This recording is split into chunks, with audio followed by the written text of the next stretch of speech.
नमस्कार, स्वागत है। आप देख रहे हैं डॉक्टर साहब। मैं हूं विजय कृष्ण और आज हमारे साथ मौजूद हैं डॉक्टर अवनीश कुमार।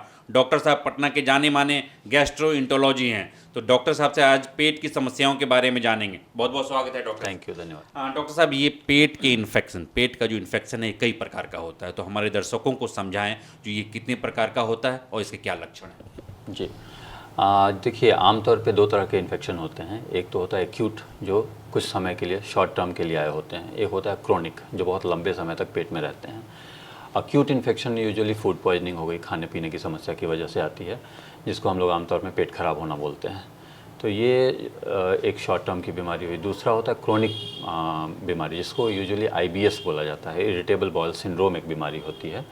ये बीमारी जो होती है बहुत लंबे समय तक चलती है, आमतौर पर लोगों को बहुत परेशान भी करती है। लेकिन जो फूड पॉइजनिंग हो गया, या फिर किसी होता है टाइफाइड का इन्फेक्शन हो गया, या फिर आप बोले कई तरह के बैक्टीरियल इन्फेक्शन होते हैं जिनमें क्लोस्ट्रीडियम डिफिसाइल होता है। खैर, आम लोगों को ये बातें बहुत समझ नहीं आती। लेकिन तरह तरह के जो एक्यूट इन्फेक्शन हैं उनका इलाज करना बहुत आसान है। वो यूजुअली 5 से 7 दिन या 10 दिन मैक्सिमम का दवाइयों का कोर्स होता है। उसके बाद इन्फेक्शन ख़त्म हो जाता है, लोग स्वस्थ हो जाते हैं।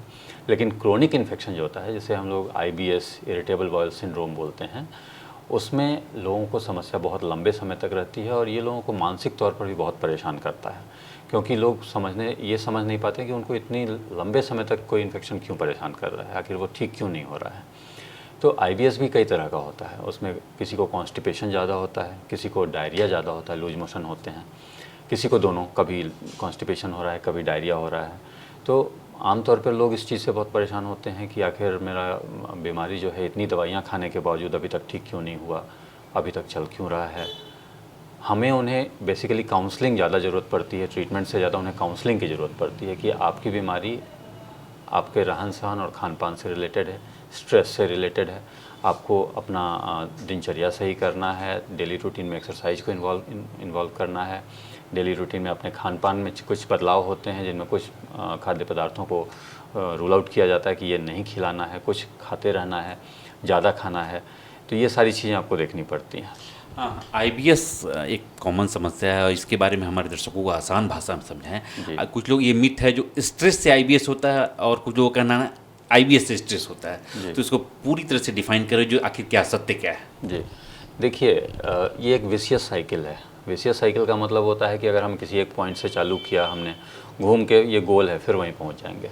तो अगर आप ये बोलें कि ये उसी तरह का सवाल हुआ आपका, जैसे मुर्गी ने अंडे दिए या अंडे ने मुर्गी दिए, तो दोनों ही एक तरह से सही हैं। IBS से भी स्ट्रेस होता है, क्योंकि बहुत लंबे समय तक बीमारी चलती है, तो लोग स्ट्रेस में आ जाते हैं कि मेरी बीमारी ठीक क्यों नहीं हो रही है। दूसरा, स्ट्रेस अगर किसी को है तो IBS होने की संभावना उसको ज़्यादा होती है। तो एक तरह से ये दोनों ही चीज़ें सही हैं। तो स्ट्रेस रिलेटेड जो IBS होता है वो बहुत ही ज़्यादा प्रॉब्लमेटिक होता है, क्योंकि ये सिर्फ पेट को प्रभावित नहीं कर रहा है, आंतों को, इसके साथ साथ दिमाग को भी प्रभावित कर रहा है। तो दिमाग वाले जो मरीज़ हो जाते हैं, उनका ट्रीटमेंट और मुश्किल हो जाता है। कई बार देखा गया है जो इस IBS वाले को नींद की दवा दी जाती जी, है, बिल्कुल। ठीक है। तो ये कहाँ तक मतलब ठीक है? पेट का तो दवा चलता ही चलता है, उनको नींद की दवा भी दी, और भी कई सारे डिप्रेशन की दवा दी जाती है। तो इसके बारे में कुछ बताएं। जी, नहीं, देखिए, जो ट्रीटमेंट है होलिस्टिक अप्रोच होना चाहिए। होलिस्टिक का मतलब होता है उसमें कोई भी पार्ट छूट गया IBS के ट्रीटमेंट में, तो वो कंप्लीट रिकवरी नहीं कहलाएगा, वो कंप्लीट उसको रेमिशन में नहीं जाएगा। वो मरीज़ का, उसको सारी सिम्टम्स उसको ख़त्म नहीं होंगी। तो अगर किसी को स्ट्रेस है, किसी को लग रहा है कि डॉक्टर इज़ द बेस्ट जज कि वो डिसाइड करेगा कि किस मरीज़ को स्ट्रेस है, किसको नहीं है। तो अगर किसी को स्ट्रेस के सिम्टम्स आ रहे हैं तो डेफिनेटली उसको एंटी डिप्रेसेंट देना ही होता है। अगर आप नहीं देंगे तो आपका मरीज़ का प्रॉब्लम ख़त्म ही नहीं होगा। तो सबसे बहुत ज़रूरी होता है कि अगर किसी को IBS है, स्ट्रेस रिलेटेड सिम्टम्स के साथ है, तो उसका स्ट्रेस का भी उपचार उसके साथ साथ होना चाहिए, पेट की दवाइयों के साथ साथ। खान पान में क्या परहेज करने के लिए कहेंगे? जी, देखिए, उसमें दो तरह की बीमारियां हैं। एक तो कॉन्स्टिपेशन प्रिडोमिनेंट हो गया, किसी को कब्जियत ज़्यादा हो रही है, किसी को डायरिया ज़्यादा हो रहा है। तो जो कब्जियत वाले मरीज़ होते हैं उनमें हम लोग हाई फाइबर डाइट बोलते हैं खाने के लिए, ज़्यादा रेशेदार पदार्थ खाने के लिए। जो डायरिया प्रिडोमिनेंट होते हैं उनमें हम लोग दूध वगैरह का परहेज करने से बोलते हैं। फाइबर डाइट दोनों में चलेगा, लेकिन दूध हो गया, दूध से बने सामान जैसे चाय हो गया, सेवई हो गया, खीर हो गया, इस तरह की चीज़ें अवॉइड करनी होती हैं। एक डाइट होता है फॉडमैप डाइट बोलते हैं हम लोग उसको। हाई फॉडमैप डाइट अगर किसी को है तो वो अवॉइड करना है, लो फॉडमैप डाइट खाना है, ठीक है। तो ये चीज़ें ध्यान देने की होती हैं कि अगर हाई फॉडमैप डाइट कोई लेगा तो उसका सिम्टम ज़्यादा लंबे समय तक चलेगा, लो फॉडमैप डाइट खाएगा तो उसका सिम्टम रिकवर होने का चांस बढ़ जाएगा। तो फॉडमैप में अगर हम बात करें कि क्या क्या आता है, तो सबसे पहले होती है गोभी नहीं खाना है, मशरूम नहीं खाना है, कच्चा प्याज नहीं खाना है, लहसुन नहीं खाना है, आपको सेब नहीं खाना है, एप्पल हो गया, फ्रूट्स अगर फ्रूट्स की बात करें तो उसमें मैंगो हो गया, लीची हो गई, खरबूजे हो गए, ये सारी चीज़ें नहीं खानी होती हैं। फ्लेवर्ड मिल्क हो गया, फ्लेवर्ड कर्ड हो गया, दही, उसको वो नहीं खाना है। नॉर्मल दही आप खा सकते हैं लेकिन फ्लेवर्ड नहीं खा सकते हैं।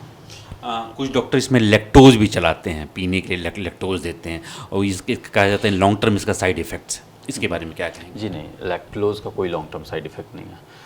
लैक्टुलोज बेसिकली कॉन्स्टिपेशन के लिए दिया जाता है। तो लैक्टुलोज जो है बेसिकली होता बहुत मीठा है, बहुत शुगरी होता है।